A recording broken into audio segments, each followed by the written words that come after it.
ഇന്ന് election day ആണ്. എല്ലാവരും വീട്ടിലിരിക്കുകയാണ്. അതേപോലെ നമുക്ക് ഓൺലൈൻ ഓർഡേഴ്സ് മാത്രമേ ഉള്ളൂ. അപ്പൊ അങ്ങനെ ഇരുന്നപ്പോ ഞാനിങ്ങനെ ആലോചിക്കായിരുന്നു, പൊളിറ്റീഷ്യൻ ഏത് അല്ലെങ്കിൽ രാഷ്ട്രീയക്കാരൻ ഏത് ജെം സ്റ്റോൺ ആണ് ഇടേണ്ടത്, അല്ലെങ്കിൽ ഏത് ജെം സ്റ്റോൺ ഇട്ട് കഴിഞ്ഞു കഴിഞ്ഞാലാണ് അവർക്ക് ഉപയോഗപ്പെടുന്നത് എന്ന് നമുക്ക് നോക്കിയാലോ. അപ്പൊ ഗ്രഹനില നോക്കിയിട്ട് വേദഗ്രഹങ്ങൾ ഒഴിച്ച് ബാക്കിയുള്ളതെല്ലാം നമുക്ക് ആവശ്യാനുസരണം ഉപയോഗിക്കാവുന്നതേ ഉള്ളൂ. നമുക്ക് നമ്മുടെ വിഷയത്തിലേക്ക് വരാം. ആദ്യം ഉപയോഗിക്കേണ്ടത് മാണിക്യം അഥവാ റൂബിയാണ്.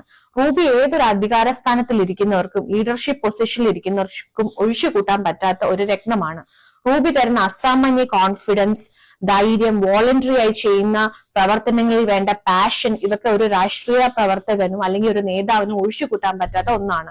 അല്ലെങ്കിൽ തന്നെ ഒന്ന് ആലോചിച്ച് നോക്കൂ, അമ്പലങ്ങളിൽ പോകുമ്പോൾ നവഗ്രഹങ്ങളെ കണ്ടിട്ടില്ലേ?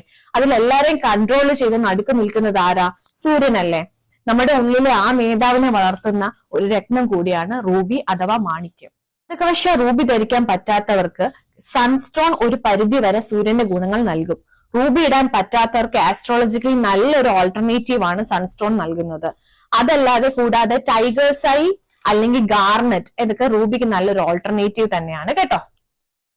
റൂബി കൂടാതെ ബുദ്ധിക്കും നന്നായി കമ്മ്യൂണിക്കേറ്റ് ചെയ്യാനും എമറൽഡ് അഥവാ മരതകം ഉപയോഗിക്കാം. പിന്നെ അതേപോലെ തന്നെ വിശ്വാസ്യത അല്ലെങ്കിൽ ഡിസിപ്ലിൻ കൂട്ടാൻ വേണ്ടിയിട്ട് നമുക്ക് ബ്ലൂ സഫയർ അല്ലെങ്കിൽ റോയൽറ്റിക്ക് വേണ്ടിയിട്ട് ബ്ലൂ സഫയർ എന്ന് പറഞ്ഞ സ്റ്റോൺ യൂസ് ചെയ്യാം. ഭാഗ്യത്തിനും ഗുരുത്വത്തിനും വേണ്ടിയിട്ട് യെല്ലോ സഫയർ എന്നുള്ള സ്റ്റോൺ നമുക്ക് നവരത്നങ്ങളിലെ ഒരു സ്റ്റോൺ ആണ്, അത് യൂസ് ചെയ്യാം. ഇത് കൂടാതെ ക്രൈസോബിൽ കാറ്റ്സൈ എന്ന് പറഞ്ഞ രത്നവും ധരിക്കാം.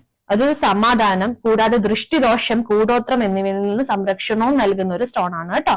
അപ്പൊ അങ്ങനെ ഇതാണ് ഈ പ്രൊഫഷനിലുള്ളവർക്ക് ഏതൊക്കെ ജെം സ്റ്റോൺ ആണ് എന്നുള്ളത് മനസ്സിലായല്ലോ. അപ്പൊ ഇനി നിങ്ങൾ കമന്റ് ചെയ്യുക അടുത്ത ഏത് പ്രൊഫഷനെ പറ്റിയിട്ടാണ് ഞാൻ സംസാരിക്കേണ്ടതെന്ന്. Okay, thank you.